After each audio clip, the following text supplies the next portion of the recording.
Good day, ladies and gentlemen. I'm Ken Pereira, Managing Director of Hibiscus Petroleum Berhad. Thank you for your participation at our 14th Annual General Meeting. Today, I'm pleased to highlight the company's performance for our financial year ended 30th June 2024. In addition, I shall also briefly report on key developments that have taken place since. As is convention, I need for you to review this disclaimer, as there may be content presented on this slide that could be relevant to you. I also wish to inform each of you that this presentation should be viewed together with our annual report for financial year 2024 and the relevant disclosures for the quarter ended 30th September 2024. My presentation today includes 1. Our current view of our industry sector, 2. Our performance for the 2024 financial year. 3. I shall speak about certain near and mid-term value triggers that we believe will enhance shareholder value. I will then briefly review our first quarter results for the financial year 2025. And in Section 5, I shall provide an update on how we are targeting to improve shareholder returns through our capital allocation framework. Finally, I shall recap our main messages. I'll begin my presentation by covering some trends currently impacting our industry. The single most important factor driving our business performance is oil price movement. With the election of Donald Trump as the 47th President of the United States, the consensus has been that oil prices will soften. In the next few slides, I'd like to make the case why this scenario is unlikely to play out easily. The data on this slide on your screen is from the Organization of Petroleum Exporting Countries, or OPEC. They see global demand continuing to grow from 2025 until 2050. As you can see, over the past 3 years, they have been consistently increasing their long-term projections. There are several reasons for this projected growth in global demand, but the most significant of these are as follows. Citizens of countries that make up the Organization for Economic Cooperation and Development, or OECD, consume on average about 11 barrels of oil per person per year. This volume by far exceeds the current per capita consumption of oil in China, India, and Africa, all regions with similar populations to the OECD. As the economies of these nations develop, there will be a growing thirst amongst their populations for cost-effective energy. While some of this future potential demand may be fulfilled by alternative forms of power, it is unlikely that all of the projected shortfall may be covered. Projections also show that a reduction in oil consumption in OECD countries through replacement of oil with renewables will not be sufficient to make up for increased demand in non-OECD countries, thus resulting in a net increase in global oil requirement.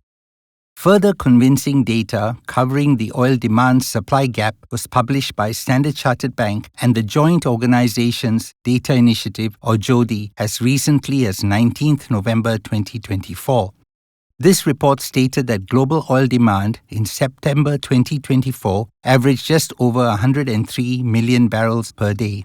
This was the fourth consecutive month that global demand had ever exceeded 103 million barrels. More importantly, the JODI Standard Chartered dataset also reported that non-OPEC supply over the past 12 months is lagging demand.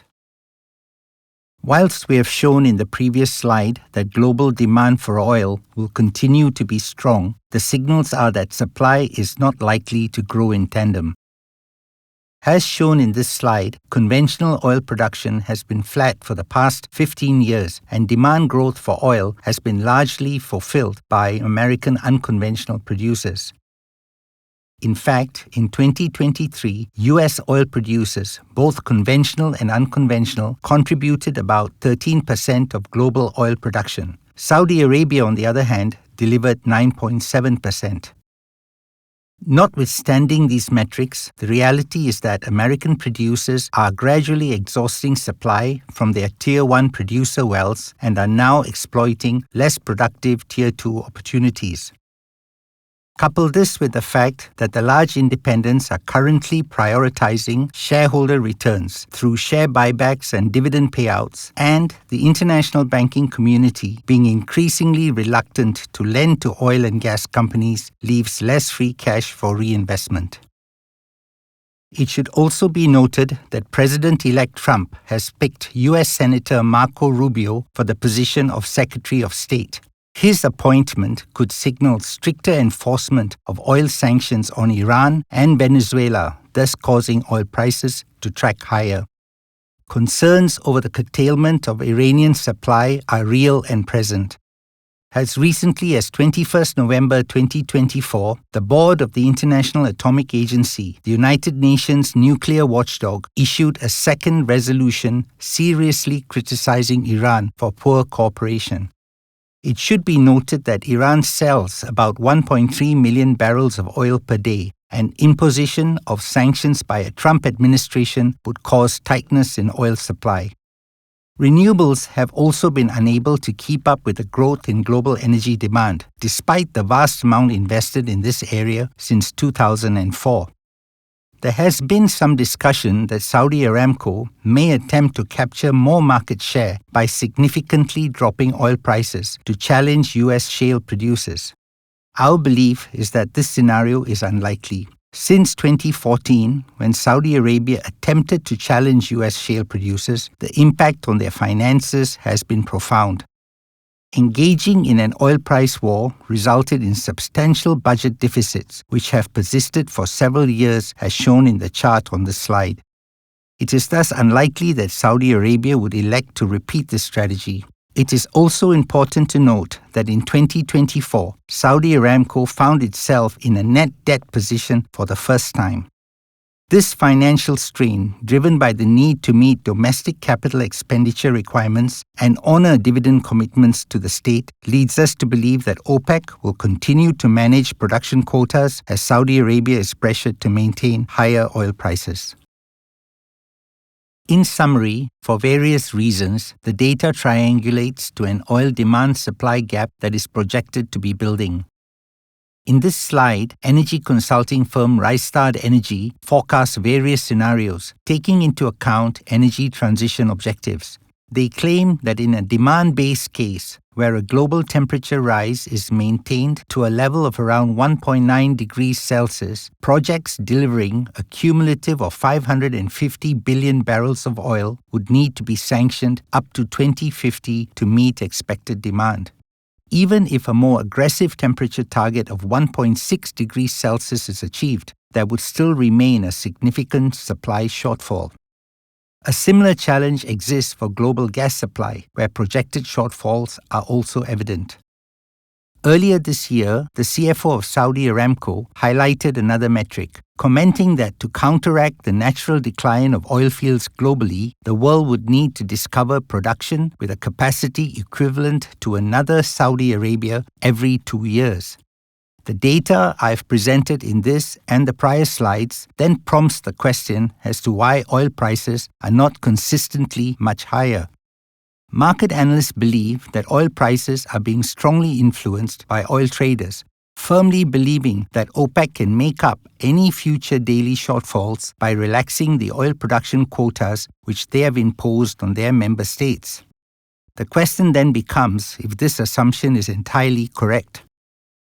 It seems that some fast-growing economies, such as China and India, are not leaving the accuracy of this assumption to chance. Both countries, amongst others, are aggressively commissioning coal-fired power plants to mitigate future energy security risks.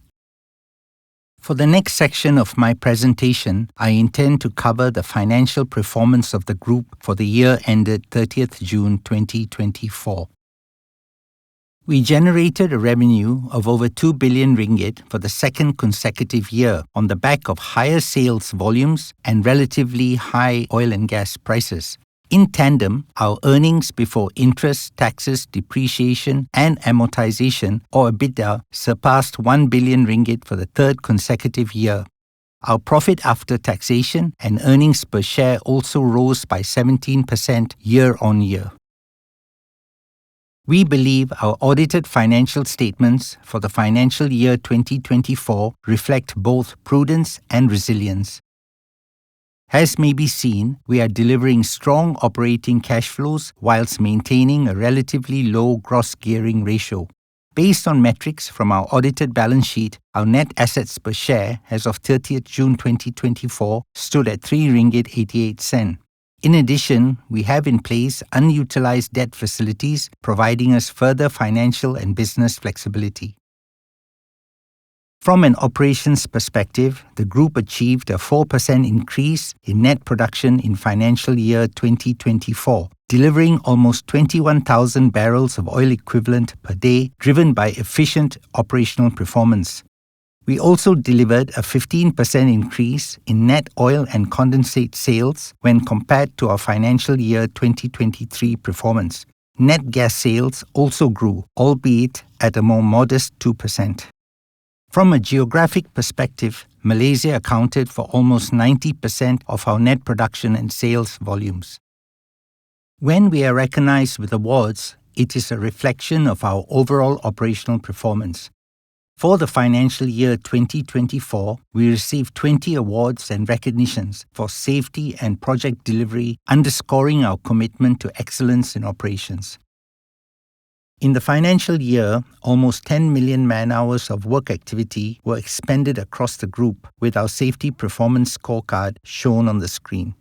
Whilst we are proud of our performance, we are aware that we cannot be complacent in this important element of our work. In the following slides, I wish to cover Section 3 of this presentation on near and mid-term value triggers. Our current value proposition as an exploration and production company is built on our existing operations and identified future opportunities, which will contribute positively to our results in the near and mid-term. Expanding on these opportunities, we have recently completed the acquisition of the Total Energies Brunei legal entity that held a 37.5% operated stake in the Block B Maharaja Lela Jamalulalam or MLJ field in Brunei. The remaining interests in this field are held by Shell Deepwater Borneo BV and Brunei Energy Exploration Sendirian Berhad. As can be seen from the slide, this is a material asset which we expect will increase our daily net production by about 34% and increase our net proven and probable or 2P reserves by about 36%. In addition, this acquisition has provided us with a stepping stone into a country in which there is an estimated 2.6 billion barrels of oil equivalent of remaining proven and probable contingent or 2C resources. At current production rates, we estimate that this translates to a minimum of over 30 years of remaining resource. Adjacent to Brunei, our SF30 Waterflood Phase 2 production enhancement project in North Sabah, Malaysia, has added about 5.7 million barrels to our net 2P reserves, with first oil being achieved in October 2024. A total of 5 oil producers and 6 water injector wells are planned to be drilled over the next 6 months. In the United Kingdom North Sea, our Teal West development has added a further 4.3 million barrels to our net 2P reserves. This project is progressing with first oil expected sometime at the end of the 2025 calendar year. In Peninsular Malaysia, in the near term, we are diligently working on the potential extension of our PM3 CAA license beyond 2027. The PM3 CAA license was secured in 2022 as part of the acquisition of the Repsol assets in Malaysia and Vietnam. Since its acquisition, it has delivered a significant component of our daily production volume, and an extension of this license will provide us with the foundation for the implementation of our midterm PM3 hub strategy. Our PM3 hub strategy is focused on a potential extension of the PM3 CAA license, followed by the development of the PKNB cluster, our first direct production sharing contract award from Petronas, and exploration opportunities that may crystallize into commercial developments within the PM327 license. The PM327 license is particularly of interest because it is extensive in area, has a good geological address, and is close to the infrastructure of PM3, offering several operational synergies if we are to have exploration success. We believe that the investments and efforts we are making to accrete fundamental value for our shareholders is captured on this chart. Since 2017, post our acquisition of the Anasuria cluster assets, we have demonstrated a 2P reserves replacement ratio of 277%. Our 2C resources have also increased 18 times to a value of 121 million barrels of oil equivalent in the same period. Together, our 2P reserves and 2C resources provide us with about 20 years of future business at current daily production rates and oil prices. About a week ago, we disclosed our results for the first quarter of our 2025 financial year. I will now take you through a brief review of these results. Over the course of Q1 financial year 2025, the group sold a total of 1.7 million barrels of oil equivalent, producing an average of 16,707 barrels of oil equivalent per day. We generated 477 million ringgit in revenue with an EBITDA of about 150 million ringgit. Despite navigating what we considered to be a challenging quarter, during which we executed 3 planned shutdowns, faced a stronger ringgit-US dollar forex rate, and also saw marginally lower oil and gas prices, we achieved a profit after tax of about 75 million ringgit. We also reaffirmed our commitment to our previously disclosed dividend guidance in respect of financial year 2025. That is, if Brent oil prices remain at or above $70 per barrel, our total minimum dividend payout for the financial year would be 8 cents per share. But if oil prices were to rise and are at or above $80 per barrel, then our dividend payout would increase to 10 cents per share. To kick off our dividend payout promise, we declared a dividend of 2 cents per share, which was announced on the 19th of November 2024. As previously mentioned, the majority of our planned shutdowns were completed in Q1 financial year 2025. Currently, production across all our fields has been brought back online. Going forward, we forecast production, including output from Brunei, to range between 27,000 and 29,000 barrels of oil equivalent per day for the next 3 quarters. On a full-year basis, production is forecast to average between 25,000 to 26,000 barrels of oil equivalent per day. We are also pleased to inform our shareholders that we remain on track to achieve our financial year 2025 offtake guidance, targeting 8.6 to 8.9 million barrels of oil equivalent. To date, we have sold approximately 20% of this target, with the remaining volumes scheduled for sale in the upcoming quarters. Moving on to our next section. On this slide, we show how we intend to improve shareholder returns. At the core of our strategy is this capital allocation framework. We hope this tool aids us balance our growth objectives, ensures shareholders get a fair return, and enables us to maintain financial discipline. As may be seen and be of interest to shareholders, dividends are prioritized and share buybacks may also be pursued. I would now like to bring this presentation to a close by recapping our key messages. For the financial year 2024, we achieved growth across all key metrics, marking significant progress in our performance. We also surpassed our guidance for our offtake volumes and dividends, demonstrating our ability to exceed expectations in operational and financial performance. Furthermore, we delivered enhanced returns to shareholders by increasing dividends by 36% year-on-year. Since December 2023, we have repurchased about 70 million ringgit worth of our shares from the open market, as we are absolutely convinced the current price of our equities do not reflect the underlying value of the company.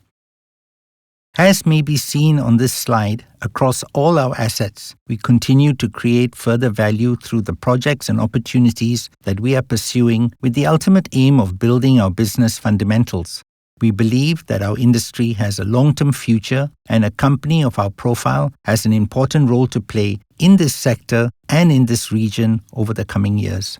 To close my presentation, I wish to express my gratitude to all of you who work with us and to the communities that are located around the areas where we are present. Thank you.